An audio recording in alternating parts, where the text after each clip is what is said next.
ገለቴም እንግዲህ ተናግራለች። በጣም ብዙ ቦታ ደርሳለች። ህግ የያዘውም ጉዳይ ነው።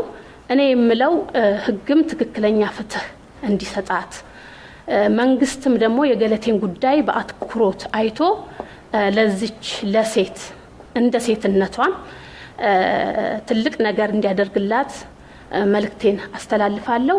እንደ ፌዴሬሽንም እኔ ሮጬ እንደማለፌም ከገለቴ ጎን እንደሆንም ገለቴ ብቻ ሳይሆን በአሁን ሰዓት ብዙ ሴት አትሌቶች በዚህ ጉዳይ ውስጥ ያሉ ያለፉ ባዶ እጃቸውን ቀርተው በአሁን ሰዓት ምንም ሳይኖራቸው የሚኖሩ ስላሉ ይሄ ላይፍ ጋርድ መጥቷል። እንግዲህ መንግስትም የሚመለከተው አካልም በተለይ ደግሞ የሴቶች ጉዳይ በዚህ ጉዳይ ላይ ጠንከር ያለ ነገር አድርጎ ለአትሌቶቻችን መፍትሄ እንዲፈጠር በዚሁ አጋጣሚ አስተላልፋለሁ።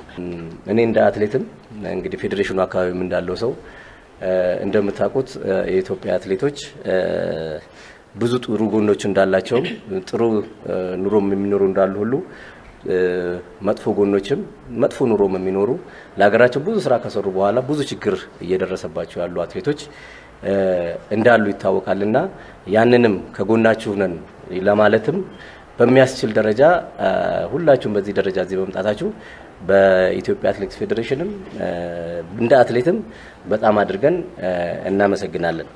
የዛሬው መግለጫችን ዋናው ዓላማ እንደምታውቁት የአትሌት ገለቴ ቡርቃ ጉዳይ ሰሞኑን ያው በሚዲያም እንደሰማችሁት በዛ ደረጃ ደርሷል። የሷን ጉዳይ በተወሰነ ደረጃ ያለችበትን ሁኔታና ከኛም እንደ ፌዴሬሽን ምን ማድረግ አለብን የሚለውን ለመግለጽ ነው።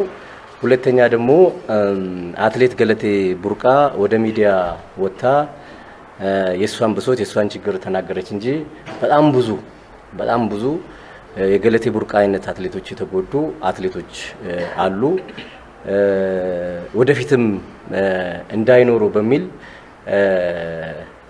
በተወሰነ ደረጃ ስራዎች እየተሰሩ ያሉ እሱንም ለመግለጽና እነኛም ወደፊት ያሉትን ለማዳን በተወሰነ ደረጃ ደግሞ ልክ እንደ ገለቴ ቡርቃ እየተጎዱ ያሉት በጉዳት ላይ ያሉት ልንደርስላቸው የሚገቡ በሞራልም በገንዘብ ብቻም ላይሆን ይችላል፣ በንብረት ብቻም ላይሆን ይችላል፣ በሞራልም ልንደርስላቸው የሚገቡ አትሌቶች አሉንና ስለነሱም በተወሰነ ደረጃ ለመግለጽ ነው የጠራናችሁ። በሶስተኛ ደረጃና ዋንኛው የዚህ በወርልድ አትሌቲክስ ሴፍ ጋርዲንግ የሚባል አዲስ አሰራር መጥቷል። ይሄንን የትኛውም ዓለም ላይ ያሉ ፌዴሬሽኖች ተግባራዊ እንዲያደርጉና ማንኛውም ህፃናትም ሴቶችም አዋቂዎችም ያው የመሮጥ የመወዳደር መብት አላቸውና በዛ ውስጥ ችግር እንዳይገጥማቸው መወዳደር እንዲችሉ ያገኙትንም ደግሞ በአግባቡ መጠቀም እንዲችሉና በተለይ በአትሌቲክስ ስፖርቱ ላይ ከውጤት አንጻርም ትልቅ ጉዳት በዓለም ላይ እየመጣ ስለሆነ ያንን ከመከላከል አኳያ በዓለም ላይ የወጣ ህግ አለ። ያንንም ፌዴሬሽናችን እንግዲህኛ ከመጣና 5 ወር አካባቢ ሆኖናል። ከባለፉት 3 ወር ጀምሮ ስራን ስንሰራ ነበረ፣ ዶክመንቶች ሲዘጋጁ ነበረ። ይሄ ስራ የሚሰራው ይሄ ሴፍ ጋርዲንግ የሚቋቋመው ከባህልና ስፖርት ሚኒስቴር ጋር በጋራ ሆኖ ነው። የተለያዩ አካላቶችን አሳትፎ ነው።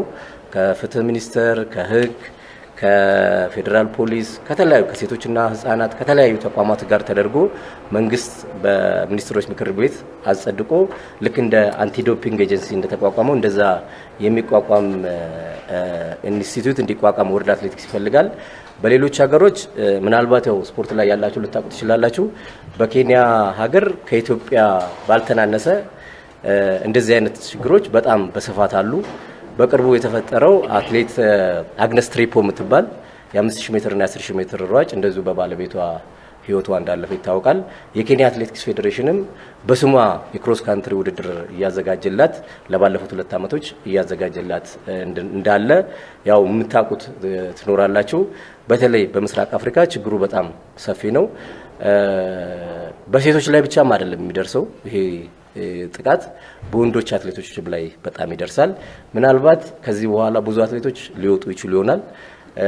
እኛም እንደ ተቋም ስላልሰራንበት ይሄ ተቋምም ስላልተቋቋመ የቅሬታ ሰሜም ቢሄዱም ቢጮሁም ሰሜም ስለሌላቸው ሁሉም አትሌቶች አንገታቸውን ሰብረው በቤታቸው ችግራቸውን ተቋቁመው ነው ያሉትና ብዙ ችግሮች እንዳሉ እንድትገነዘቡ ያስፈልጋል። ይሄን ችግር ደግሞ የምንወጣው አትሌቶቻችን ከዚህ ችግር የሚድኑት ውጤታቸውም ጥሩ የሚሆነው የህዝቡም የሚዲያም የመንግስትም ድጋፍ ሲኖር ነውና ይሄ በውጤት ላይም በሀገር ክብር ላይም በተለያዩ ነገሮች ላይ ትልቅ ተጽዕኖ እያሳደረ ያለ ነገር ነው። ስለዚህ በዚህ በሶስት ጉዳዮች ላይ ነው ልንወያያችሁ ወይም ልንገልጽላችሁ እየጠራናችሁ ማለት ነው። እንግዲህ ወደ ገለቴ ስንሄድ ያው ገለቴ አብረን ስንሮጥ የነበርን ልጅ ነች፣ ጓደኛችን ነች። ከባለቤቷ ጋርም አብረው ሲኖሩ እንደነበረ እናውቃለን። በተወሰነ ደረጃ ግን ያው አንዳንድ ችግሮች እንዳሉ እንሰማ ነበረ። እንግዲህ ያው ህግ ይዞታል። በህጉ መሰረት ያው ራሷም ለራሷ የምትሆን ልጅ ነች። ያው ጠበቃ ቀጥራ ማድረግ ያለባትን ነገር ስታደርግ ቆይታለች።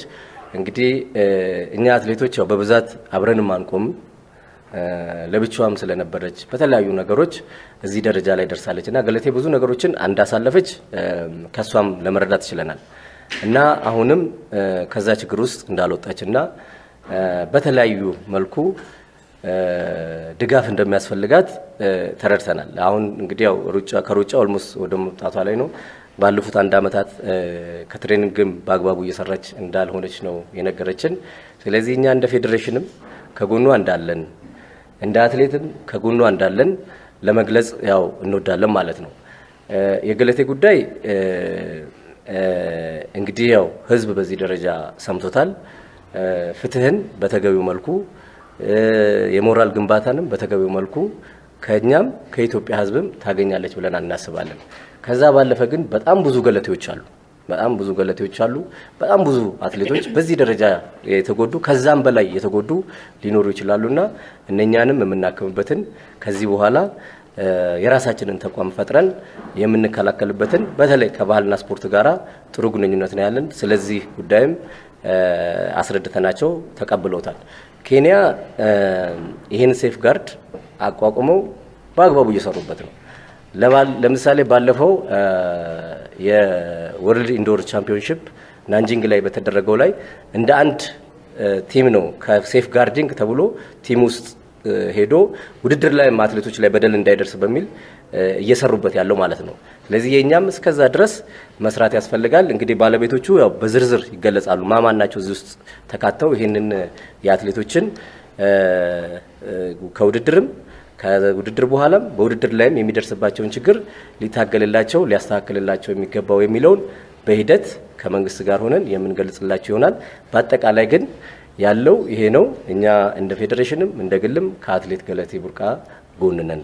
ከሌሎችም ጋራ ደግሞ የተጎዱ ብዙ አትሌቶች እንዳሉ እናውቃለን።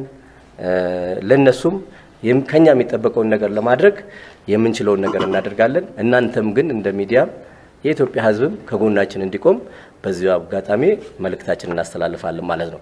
ስለዚህ ብዙ ገለቴዎች አሉ። የገለቴም ጉዳይ አለ። አብረናት ነን ያለነው። ከዚህ በኋላ ለሚደርስባት ነገር ምንችለው እንደ ፌዴሬሽን አብረናት እንቆማለን ማለት ነው። ሌሎችም ደግሞ ብዙ አትሌቶች አሉ። እነሱንም በምንችለው ለማገዝ ጥረት እናደርጋለን ማለት ነው። ከዚህ እኔ ይሄንን ካልኩኝ ዶክተር አያሌው አጠቃላይ ስላሉት ሁኔታ እሳቸው አብዛኛውን የአትሌት ችግር ያውቃሉ። አብዛኛው ከአትሌቱ ጋር የኖሩ ሰው ናቸው። የአትሌት ችግር ያውቃሉ። ይሄን ሴፍ ጋርድም በእነሱ በኩል ነው ለነሱ ነው የመጣው። በእነሱ በኩል ነው ጥናቱ ተጠንቶ ዶክመንት ተዘጋጅቶ የየሀገራት ተሞክሮ እንትን ተብሎ ያው ለባህልና ስፖርት ሚኒስቴር ተሰጥቶ ባህልና ስፖርት ሚኒስቴር ደግሞ ከተገቢው ከሚመለከተው አካል ጋር ሌሎች ሀገሮች ባደራጁት ልክ ማለት ነው ተደራጅቶ ወደ ስራ እንዲገባ ያው ጥረቱ ተጀምሯል። እንግዲህ 3 ወር አካባቢ ሆኖናል። ዶክመንትም አንዳንድ ነገሮች ስናዘጋጅ እንግዲህ ወደ ባህልና ስፖርት በቃል ደረጃ ተወያይተናል። በዶክመንት ደረጃ ግን ተሰናድቶ ምን ተብሎ ለአትሌቶች ገልጸን ወደዛ እንወስዳለን ማለት ነው። እነሱ ደግሞ ከኛ ጋር ሆኖ በተለይ የሚመለከተው የኢትዮጵያ ኦሎምፒክ ኮሚቴ ነው። ያው ፌዴሬሽኑም አንዱ አጥቂ ነው ተብሎ በሌሎች ሀገሮች ስለሚታሰብ ማለት ነው ሊያጠቃ ይችላል ተብሎ ስለሚታሰብ ሁሉንም እንዲቆጣጠር ተብሎ ነው። በአጠቃላይ ግን ይሄ ሴፍ ጋርድ ሲቋቋም ለአትሌቲክስ ብቻም ሳይሆን ለብዙ ስፖርቶችም ጭምር ነው በየሀገራት የሚሰራበት ማለት ነው። እና ችግሩ በጣም ሰፊ እንደሆነ እንድትገነዘቡ ነው። ለኔ የሀዘን ቀኔ ነው። ከ30 ዓመት በላይ ነው እዚህ አካባቢ የቆየሁት። አትሌቶቼ ይለፋሉ፣ ይታገላሉ፣ አሰልጣኞች ይጨራሉ፣ ፊሽካ ይነፋሉ፣ ሰዓት ይይዛሉ። አትሌቶቼ ወርቅ፣ ብር፣ ነሐስ ያመጣሉ። መንግስት ይደሰታል፣ ባንዲራ ይሰቀላል፣ ህዝብ ያለታ ምግብ ሳይበላ በደስታ ያሳልፋል። ከጀርባው ግን ችግር አለ። ከጀርባው እስከ ሞት አለ። ከጀርባው ሜዳ ላይ እስከ መቀመጥ አለ። ከጀርባው እስከ ልመና አለ። የት? ኢትዮጵያ። የት? እዚህ ሀገር። የት? የተደበቀ የሚያለቅስ አይን፣ የሚያነባ አይን በጣም ብዙ ነው ያለው አትሌት ጋር። ሁላችንም ነው ዝም ያልነው። ስለዚህ ሁላችንም ነን ይቅርታ የምንጠይቀው አትሌቶቻችን። ስለዚህ ዛሬ እንዳጋጣሚ ሆኖ ውዲቷ ልጃችን ገለቴ ከኔ ጋር ብዙ የቆየች ስለሆነች ስለ ገለቴ መናገር ብዙ አልችልም። ጀግና፣ ለማሸነፍ ሁልጊዜ የምትጥር ልዩ፣ የልዩዎች ልዩ፣ ከልዩዎቹ ተርታ የምትቀመጥ ድንቅ ሴት፣ ድንቅ እንስት ተቸግሬ ያለው አለች። እንግዲህ ህግ ይፈታል። የኛም ፌዴሬሽን አጠገቧ ይሆናል። ሴፍ ጋርዲንግ ምንድን ነው? ሴፍ ጋርዲንግ ሁለንተናዊ ጥበቃ ለአትሌቱ፣ ሁለንተናዊ ጥበቃ አትሌቱን ለሚያግዝ፣ ሁለንተናዊ ጥበቃ ለሴቷም አትሌት፣ ለወንዱም አትሌት፣ ለአሰልጣኙም፣ ለማኔጀሩም፣ ለፌዴሬሽኑም ሁሉም። በተቃራኒው ደግሞ ወንጀል የሚሰሩትን የሚከታተል ከፌዴሬሽኑ ጀምሮ ማለት ነው። ሴፍ ጋርዲንግ ነው ዓለም ላይ ሴፍ ጋርዲንግ መቼ መጣ? በ1923 የተጀመረ ነው። በዓለም አቀፍ ኦሎምፒክ ኮሚቴ ብዙ ተሄዶበታል። በህፃናት ኮንቬንሽን ብዙ ተሄዶበታል። በዩኔስኮ ብዙ ተሄዶበታል። በተባበሩት መንግስታት ብዙ ተሄዶበታል። ሲሪስ ኦፍ ስራዎች ተሰርተዋል። አሁን መናገር ስለማይቻል እኛ ጋር ግን ዘገየ። እኛ ጋር ቶሎ አልመጣም። ለምን ቶሎ አልመጣም? ዓለም አቀፍ አትሌቲክ ፌዴሬሽን ዘገየ። 2017 ላይ ነው የነቃው በነጮች 2017 just 5 years 6 years ago ነቃ። ለምን? ጥያቄዎች ወደሱ መጡ። የሀገሮቹን ስም አልጠራም። ሞት መጣ፣ ግድያ መጣ፣ ንጥቂያ መጣ፣ ዝርፊያ መጣ። አትሌቶች ከአንዱ ሀገር እየተሸጡ ወደ ሌላ መሄድ፣ ይሄም ራሱ ሴፍ ጋርዲንግ ውስጥ ገባ። መዘረፍ፣ ፋይናንሻል አቢዩዝ በጣም መጣ። ሴክሹዋል ሃራስመንት በጣም በዛ ከመጠን በላይ። አትሌቱ ከህፃናት ጀምሮ እስከ አዋቂው፣ ከህፃናት ጀምሮ እስከ አካል ጉዳተኛው አትሌት ድረስ በጣም ይበዘበዝ ጀመር። አትሌት ለአትሌት፣ አትሌት በዘመዱ፣ አትሌት በአሰልጣኙ፣ አትሌት በማኔጀሩ፣ ማኔጀሩ በማኔጀሩ፣ ማኔጀሩ በፌዴሬሽኑ፣ አትሌቱ በፌዴሬሽኑ የሚሉ በጣም ብዙ ችግሮች መጡ። በዚህ ምክንያት 2017 ላይ ወርልድ አትሌቲክስ ኖ አለ። በቃ ኖ አለ። ፖዚሽን ስቴትመንት አስቀመጠ። አይ ሁላችንም ማጥቃት አለብን፣ ሁላችንም መከላከል አለብን። እስከምን? ከምልመላ እስከ ውድድር ድረስ፣ ከምልመላ እስከ ኦሎምፒክ ድረስ። እነማን ሆነን እናጥቃ? ገቨርንሜንት ዋና ወሳኝ ነው። የስፖርት ሚኒስትር ዋና ወሳኝ ነው። ህፃናትና ሴቶች ዋና ወሳኝ ነው። ኦሎምፒክ ኮሚቴ ሞግዚት ነው። የፌዴሬሽኖች ሁሉ ዝም ማለት አይችልም። ዋና ወሳኝ ነው።